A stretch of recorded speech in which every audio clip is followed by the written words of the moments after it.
Medina का आसमान उस दिन निहायत खूबसूरत और पुरसुकून था, मगर हजरत फातिमा रजी अल्लाह ताला अन्हा का दिल बेचैन था। चारों तरफ ईद की खुशियां थीं, लेकिन उनके घर में गम का माहौल था। घर के बाहर हजरत इमाम हसन और हुसैन रजी अल्लाह ताला अन्हुमा ने देखा कि उन जैसे छोटे छोटे बच्चे नए कपड़े पहनकर ईदगाह की तरफ जा रहे हैं। यह मंजर देखकर हजरत हसन और हुसैन रजी अल्लाह ताला अन्हुमा अपने घर की तरफ वापस आने लगे। इधर हजरत फातिमा रजी अल्लाह ताला अन्हा अपने कमरे में बैठी थीं। दिल ही दिल में सोचने लगी कि आज तो ईद का दिन है, लेकिन इमाम हसन और हुसैन के पास नए कपड़े नहीं हैं। मैं उन्हें क्या जवाब दूंगी?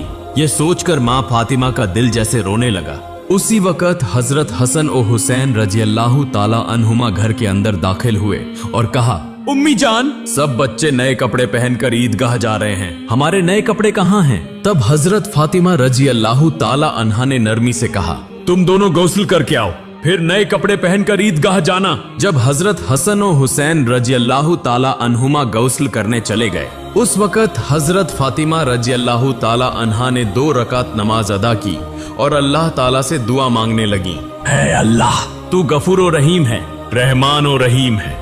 यह मेरे जिगर के टुकड़े हैं, मैं उनका दुख बर्दाश्त नहीं कर सकती। अगर मैं आज उन्हें नए कपड़े न दे सकी तो लोग कहेंगे कि रसूल की बेटी होकर झूठ बोली। ऐ मेहरबान अल्लाह, मेरी इज्जत की लाज रख ले, इन दोनों के लिए 2 कपड़ों का बंदोबस्त फरमा दे। जैसे ही हजरत फातिमा रजी अल्लाह ताला अन्हा ने यह दुआ खत्म की, हजरत जिब्राइल अलैहिस्सलाम दर्जी के रूप में 2 कपड़े लेकर हजरत हसन और हुसैन रजी अल्लाह ताला अन्हुमा के पास आए और फरमाया, यह लो तुम्हारे ईद के नए कपड़े, तुम्हारी माँ ने भेजा है। यह सुनकर इमाम हसन और हुसैन रजी अल्लाह ताला अन्हुमा बहुत खुश हुए। कपड़े लेकर खुशी खुशी घर की तरफ चल दिए। किताबों में आया है कि उन कपड़ों में एक का रंग सुर्ख था और दूसरे का सब्ज। इधर हजरत फातिमा रजी अल्लाह ताला अन्हा के दिल में जैसे कोई अनजानी सी कैफियत हो रही थी, कुछ समझ नहीं आ रहा था। उसी वक्त हजरत हसन और हुसैन रजी अल्लाह ताला अन्हुमा घर में दाखिल हुए। हजरत फातिमा रजी अल्लाह अन्हा ने जब उनके हाथों में वह दोनों लिबास देखे तो हैरान रह गईं और उनके दिल में गम के बादल छा गए। फातिमा रजी अल्लाह अन्हा के दिल में एक अजीब सी तकलीफ और बेचैनी महसूस होने लगी। इस लिबास का राज और हकीकत जानने के लिए उन्होंने देर न करते हुए हजरत मोहम्मद सल्लल्लाहु अलैहि वसल्लम के पास जाने का फैसला किया। दूसरी तरफ हजरत जिब्राइल अलैहिस्सलाम हजरत मोहम्मद सल्लल्लाहु अलैहि वसल्लम के पास हाजिर हुए और अर्ज किया, या रसूल अल्लाह, आपकी नूरे नजर माँ फातिमा रजी अल्लाह अन्हा इन दोनों लिबासों की हकीकत जानने के लिए आपकी खिदमत में आ रही हैं। आप उन्हें बता दीजिए कि यह दोनों लिबास जन्नत से भिजवाए गए हैं। यह सिर्फ लिबास नहीं, बल्कि उनके रोशन मुस्तकबिल की अलामत है। सुर्ख रंग उनके खून की अलामत है और सब्ज रंग जन्नत की अलामत है। हसन और हुसैन रजी अल्लाह अन्हुमा के लिए जो अजमत और फजीलत अल्लाह ने मुकद्दर फरमाई है, उन कपड़ों के जरिए उसी की तरफ इशारा किया गया है। यह कहकर हजरत जिब्राइल अलैहिस्सलाम वहां से रवाना हो गए। उसी वक्त हजरत फातिमा रजी अल्लाह अन्हा रसूल अल्लाह सल्लल्लाहु अलैहि वसल्लम के घर में दाखिल हुई तो रसूल अल्लाह सल्लल्लाहु अलैहि वसल्लम की आंखों में आंसू आ गए। आप सल्लल्लाहु अलैहि वसल्लम ने फरमाया, ए फातिमा, मेरे जिगर के यह 2 टुकड़े हसन और हुसैन कितनी अजीम शान और मर्तबा हासिल करेंगे।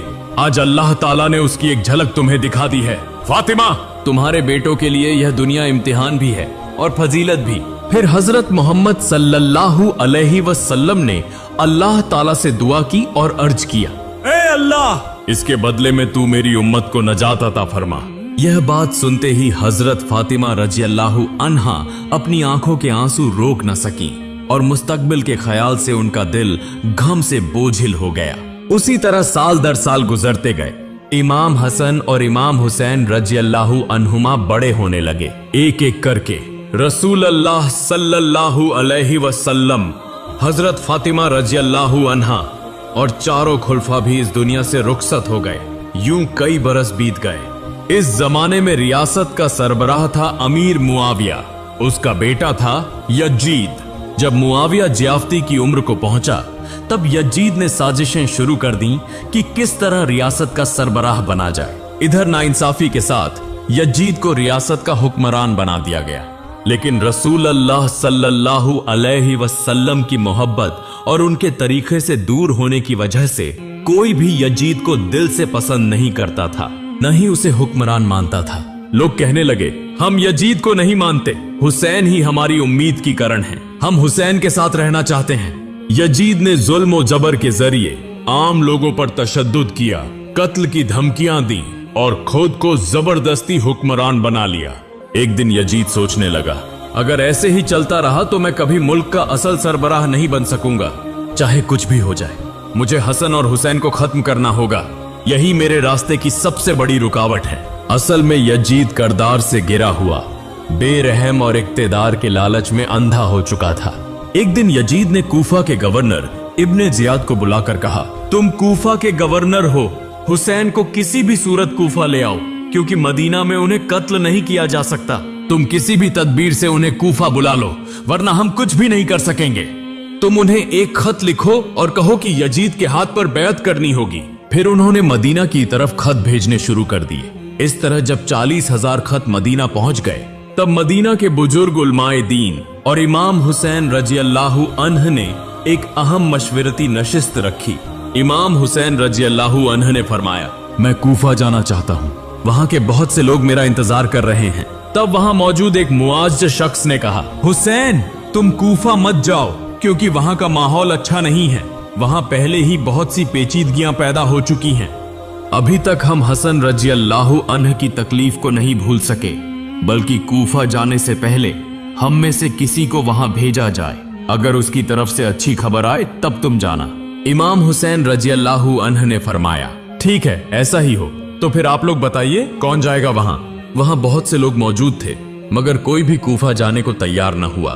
तब उनमें से एक शख्स मुस्लिम इब्ने अकील ने कहा, आप सब बेफिक्र रहें, मैं सबसे पहले वहां जाऊंगा। फिर उस दिन की मजलिस खत्म हुई और सब लोग एक एक करके अपने घरों को वापस चले गए। जब मुस्लिम इब्ने अकील कूफा जाने की तैयारी कर रहे थे, उसी वक्त उनके दो बेटे आकर कहने लगे, अब्बा जान, हम किसके पास रहेंगे? हमारी तो माँ भी नहीं है। अब्बा जान, हमें भी अपने साथ ले चले। फिर वह अपने बेटों को साथ लेकर कूफा रवाना हो गए। कई मंजिलें तय करने के बाद जब वह कूफा पहुंचे तो देखा कि वहां के बहुत से लोग हजरत हुसैन रजियल्लाहु अन्ह के हाथ पर बैत करने के लिए तैयार थे। लोगों ने कहा, हमारे प्यारे हुसैन रजियल्लाहु अन्ह कहाँ हैं? हम उनके साथ रहना चाहते हैं, हमें यजीद नहीं चाहिए। तब मुस्लिम इब्ने अकील ने फरमाया, वह जरूर आएंगे, बस मेरा खत उन तक पहुंचने दें।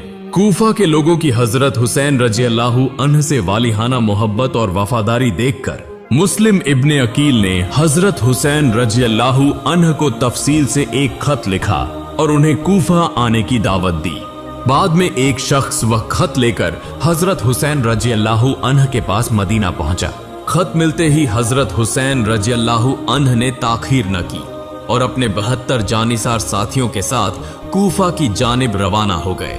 इधर खुफिया जरिए से हजरत हुसैन रजियल्लाहु अन्ह के रवाना होने की खबर यजीद तक पहुंच गई। तब यजीद ने खुफिया तौर पर मुस्लिम इब्ने अकील और उनके बच्चों को कत्ल करने की साजिश तैयार की। यजीद ने अपने एक सिपाही को बुलाकर कहा, अगर तुम मुस्लिम इब्ने अकील को कत्ल कर दो तो तुम्हें बड़ा इनाम दिया जाएगा। याद रखो, मुस्लिम इब्ने अकील के दोनों छोटे बच्चों को भी हरगिज न छोड़ना। अगर वह मदीना चले गए तो हुसैन को बुलाना मुमकिन नहीं रहेगा और उन्हें करबला में रोकना होगा, लिहाजा तुम यह काम खामोशी से मुकम्मल करो। फिर वह सिपाही मुस्लिम इब्ने अकील को कत्ल करने के लिए उन्हें तलाश करने लगा। कुछ दिन बाद उसे मालूम हुआ कि मुस्लिम इब्ने अकील कूफा की एक मस्जिद में मौजूद है, जहां वह हजरत हुसैन रजियल्लाहु अन्ह की हिमायत में लोगों से बैत ले रहे थे। यह देखकर उस जालिम ने देर न की और पीछे से बेरहमी से तलवार से वार करके मुस्लिम इब्ने अकील को शहीद कर दिया। कुछ देर बाद मुस्लिम इब्ने अकील के कत्ल की खबर कूफा में फैल गई। कूफा के लोग गम से निढाल हो गए, लेकिन यजीद के जुल्म और ताकत के आगे वह कुछ कहने की हिम्मत न कर सके। सब खामोश हो गए। उसी के साथ यजीद की जानिब से ऐलान कर दिया गया, जो कोई भी मुस्लिम इब्ने अकील के दोनों बच्चों को कत्ल करके यजीद के दरबार में पेश करेगा, उसे बहुत कीमती इनाम दिया जाएगा। यह सुनकर इनाम के लालच में कुछ लोग मुस्लिम इब्ने अकील के उन दो मासूम बच्चों को तलाश करने लगे। अधर मुस्लिम बिन अकील के मासूम दो छोटे बेटे जब यह खबर सुने कि उन्हें कत्ल करने का हुक्म जारी हो चुका है, तो वह खौफ से इधर उधर भागने लगे। भागते भागते वह रात के वक्त एक खजूर के बाग में पहुंचे, जहां भूख और प्यास से निढाल होकर खजूर के दरख्त के नीचे सो गए। सुबह जब आंख खुली तो देखा एक औरत उनकी तरफ आ रही है। यह देखकर छोटे भाई ने बड़े भाई से कहा, भाईजान, लगता है वह हमें मारने आ रही है, हमें अब कहां जाना होगा। यह कहकर दोनों बच्चे झारों कतार रोने लगे। असल में वह औरत खजूर के बाग के मालिक की बीवी थी। जब वह करीब आई तो उसने देखा चांद जैसे दो मासूम बच्चे डर से कांप रहे हैं और रो रहे हैं। यह मंजर देखकर उस औरत के दिल में रहम आ गया। बच्चों की भूख प्यास देखकर उसकी आंखों में आंसू आ गए। औरत ने नरमी से कहा, तुम तो मदीना के मुस्लिम बिन अखील के बेटे हो, आओ मेरे घर चलो। यह सुनकर छोटे भाई ने फिर खौफ से बड़े भाई से कहा, भाईजान, लगता है अब हमें मार दिया जाएगा। और दोनों फिर से रोने लगे। औरत ने कहा, डरो मत, मेरे साथ चलो, मैं तुम्हें कुछ नहीं होने दूंगी। फिर वह औरत उन दोनों बच्चों को अपने घर ले आई और एक अलग कमरे में छिपा कर रख दिया। अधर उस औरत का शौहर, जिसका नाम हारिस था, इनाम की लालच में मुस्लिम बिन अखील के उन बच्चों को तलाश कर रहा था। जब वह उन्हें कहीं न पा सका तो गुस्से में अपने घर वापस आया। बीवी ने पूछा, आप इतने परेशान और गुस्से में क्यों हैं? हारिस ने कहा, क्या तुमने नहीं सुना? मदीना के मुस्लिम बिन अखील के 2 छोटे बेटों को कत्ल करके यजीद के पास पहुंचाने वाले को अजीम इनाम मिलेगा, इसीलिए मैं उन्हें ढूंढ रहा हूं। यह बात उस कमरे में छिपे हुए दोनों मासूम बच्चों ने सुन ली और खौफ से जोर जोर से रोने लगे। शौहर ने पूछा, यह रोने की आवाज कहां से आ रही है? बीवी ने कहा, यह तो शायद कूफा के किसी बच्चे की आवाज है। शौहर बोला, नहीं, यह आवाज तो कूफा के किसी बच्चे की नहीं लगती, लगता है हमारे ही घर से आ रही है। यह कहकर वह पास वाले कमरे में गया और देखा कि 2 छोटे बच्चे झार झार रो रहे हैं। उसके पीछे पीछे बीवी भी आई और रोते हुए शौहर से कहा, अल्लाह सुब्हानहू व तआला के लिए इन बच्चों को छोड़ दो। यजीद के इनाम के लालच में इन मासूम लाचार बच्चों को कत्ल न करो। अगर तुम्हें कुछ करना ही है तो मुझे कत्ल कर दो, लेकिन इन बच्चों पर रहम करो। मगर हारिस ने एक न सुनी। उन दोनों बच्चों को घसीटते हुए फौरात के किनारे ले गया। जब उन्हें कत्ल करने लगा तो छोटे भाई ने रोते हुए कहा, हमने क्या कसूर किया है, हमें छोड़ दो, हमारा न माँ है न बाप। बड़ा भाई रोते रोते कहने लगा, ए कूफा की हवाओं, ए परिंदो, मेरे हुसैन को जाकर बता देना कि वह कूफा और करबला न आए। यहाँ के लोग अच्छे नहीं, यह अपने मुफाद के लिए कत्ल करने से भी नहीं कतराते। यह बात मुकम्मल भी न हुई थी कि उस जालिम हारिस ने दोनों मासूम बच्चों को बेरहमी से कत्ल कर दिया और उनके सिर काटकर यजीद के दरबार की तरफ रवाना हो गया। अदर हजरत हुसैन रजी अल्लाहु अन्हु और उनके 72 जानिसार साथी कई दिनों की मुसलसल सफर की वजह से शदीद भूख और प्यास से निढाल हो चुके थे। उन्हें थोड़े आराम की जरूरत थी। इसी वक्त शाम हो गई। तब हजरत हुसैन रजी अल्लाहु अन्हु ने फरमाया, आज की रात के लिए यहीं कड़ियाम करें, सुबह होते ही हम दोबारा रवाना होंगे। आप सब यहाँ खैमा लगाने की तैयारी करो। जब हजरत हुसैन रजी अल्लाहु अन्हु ने खैमा नस्ब करने के लिए जमीन पर एक जगह कुंदा मारा तो वहां से खून निकलने लगा। यह देखकर आपने साथियों से पूछा, क्या तुम लोग बता सकते हो कि इस जगह का नाम क्या है? उनमें से एक ने कहा, या हुसैन, इस जगह का नाम करबला है। यह सुनकर हजरत हुसैन रजी अल्लाहु अन्हु की आंखों से आंसू बहने लगे। आपने फरमाया, यही जगह है, यही करबला जहां मेरे नाना जान हजरत मोहम्मद सल्लल्लाहु अलैहि वसल्लम ने फरमाया था कि मेरी उम्मत की नजात के लिए मैं यहाँ शहीद किया जाऊंगा, लिहाजा यहीं खैमा गाड़ दो। अदर खुफिया जरिए से यजीद को सारी खबर मिल गई। सुबह होते ही यजीद के 4000 सिपाहियों ने हजरत हुसैन रजी अल्लाहु अन्हु के खैमे को घेर लिया। यजीदी लश्कर के कुछ सिपाही हजरत हुसैन रजी अल्लाहु अन्हु के करीब आकर कहने लगे, ए हुसैन, अब आगे बढ़ना मुमकिन नहीं, या तो हमारे साथ जंग करो या वापस चले जाओ। तब हजरत हुसैन रजी अल्लाहु अन्हु ने फरमाया, भाइयों, मैं जंग के लिए नहीं आया, मैं तो सिर्फ दोस्ती, हक और अदल का पैगाम लेकर आया हूं। लेकिन यजीदी सिपाहियों ने कहा, हम तुम्हारी कोई बात नहीं सुनेंगे, या लड़ो या वापस जाओ। तब हजरत हुसैन रजी अल्लाहु अन्हु ने पुरअज़्म लहजे में फरमाया, भाइयों, हम जंग के लिए नहीं आए, हम इंसाफ कायम करने के लिए आए हैं। लेकिन अगर यजीद के जुल्म के खिलाफ जंग करनी पड़े तो हम मौत को भी गले लगाने के लिए तैयार हैं। यह कहकर हजरत हुसैन रजी अल्लाहु अन्हु खैमे की तरफ वापस लौट गए। इसी तरह 2 दिन गुजर गए। फिर एक रात देर तक सोचने के बाद हजरत हुसैन रजी अल्लाहु अन्हु खैमे से बाहर आए, सारी आग बुझा दी और साथियों से मुखातिब होकर फरमाया, ए मेरे साथियों, तुम सब कार्यबला छोड़कर अपनी जान बचाने के लिए वापस चले जाओ। हमारे पास न हथियार हैं, न लश्कर, हम सिर्फ 72 अफराद हैं, जबकि यजीद का लश्कर 4000 का है। लिहाजा मेरी बात मानो, तुम सब वापस चले जाओ।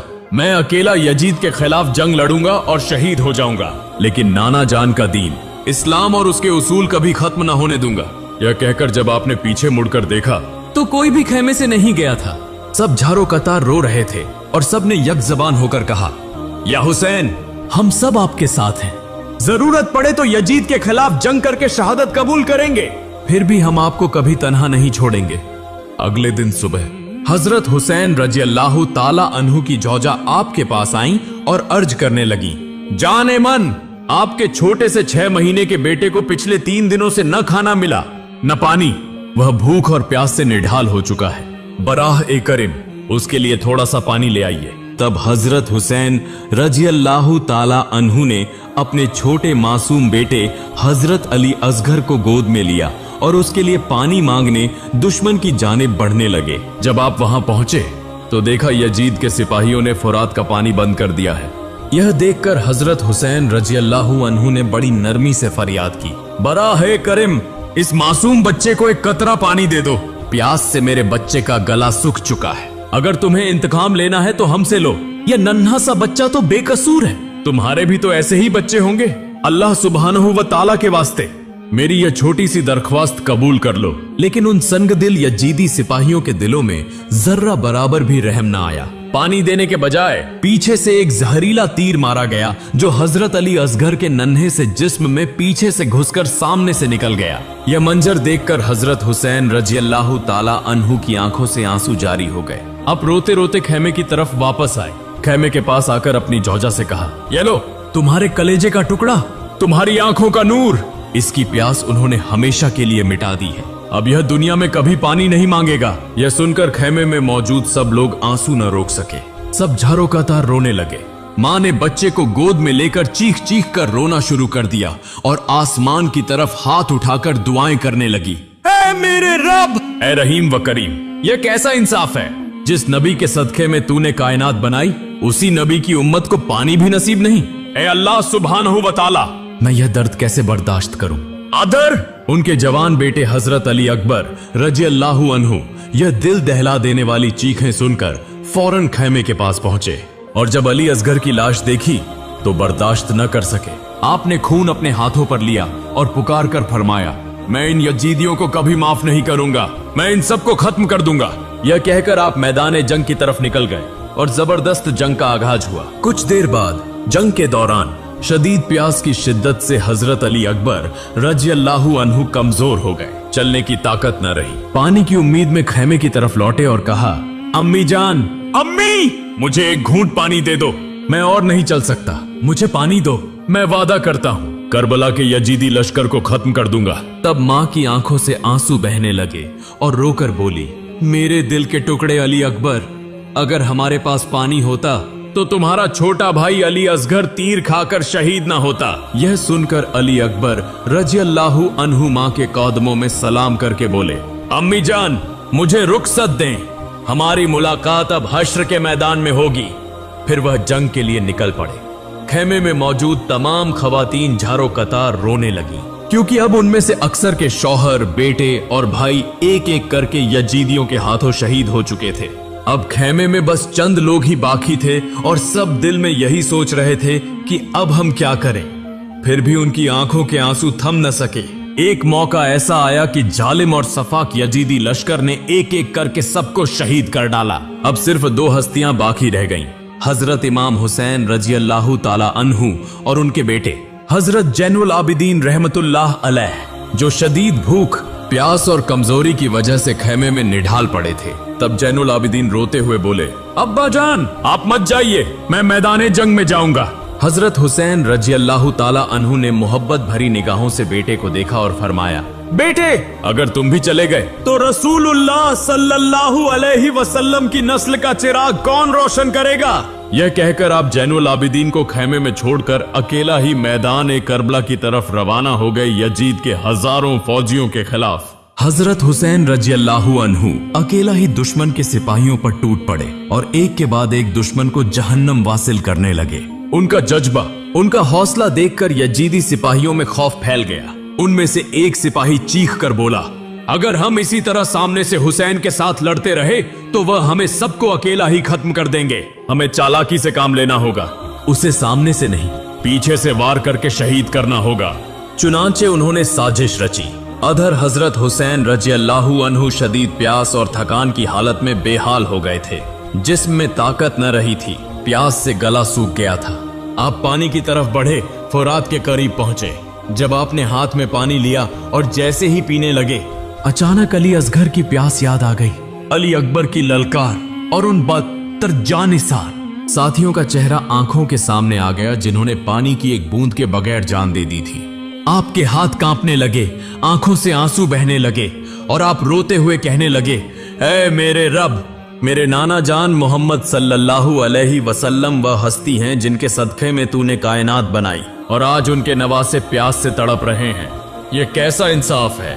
यह सोचकर हजरत हुसैन रजियल्लाहु अन्हु ने पानी नहीं पिया और दोबारा जंग के लिए खुद को तैयार किया। लेकिन अब न जिस्म में ताकत थी, न हथियार उठाने की हिम्मत। फिर भी वह हार मानने वालों में से न थे।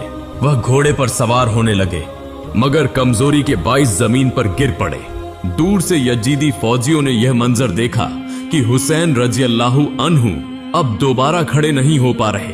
तब यजीदी फौज के कुछ बदबख्त सिपाही छिपते छिपाते पीछे से आए और धक्का देकर हुसैन इब्न ए अली रजियल्लाहु अन्हु को जमीन पर गिरा दिया।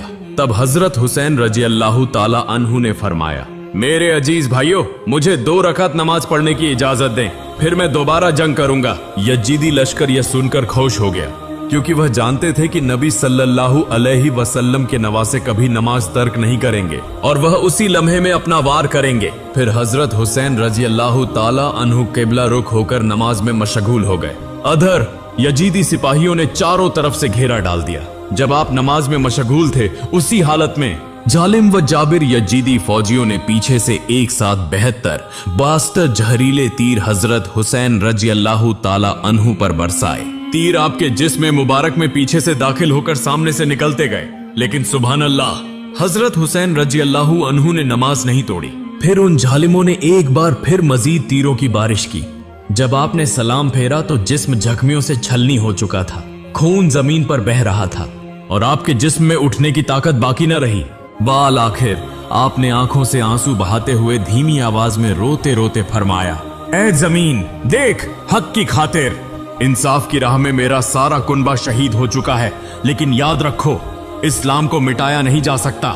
यह कहते हुए हजरत इमाम हुसैन रजियल्लाहु ताला अन्हु करबला की तपती रेत पर खून में लथपथ होकर गिर गए और इस तरह नबी करीम सल्लल्लाहु अलैहि वसल्लम के नवासे और आल ए रसूल सल्लल्लाहु अलैहि वसल्लम का यह अजीम चिराग हक व बातिल की उस अजीम जंग में इस्लाम की बका के लिए अपनी जान कुर्बान करके हमेशा के लिए अमर हो गए।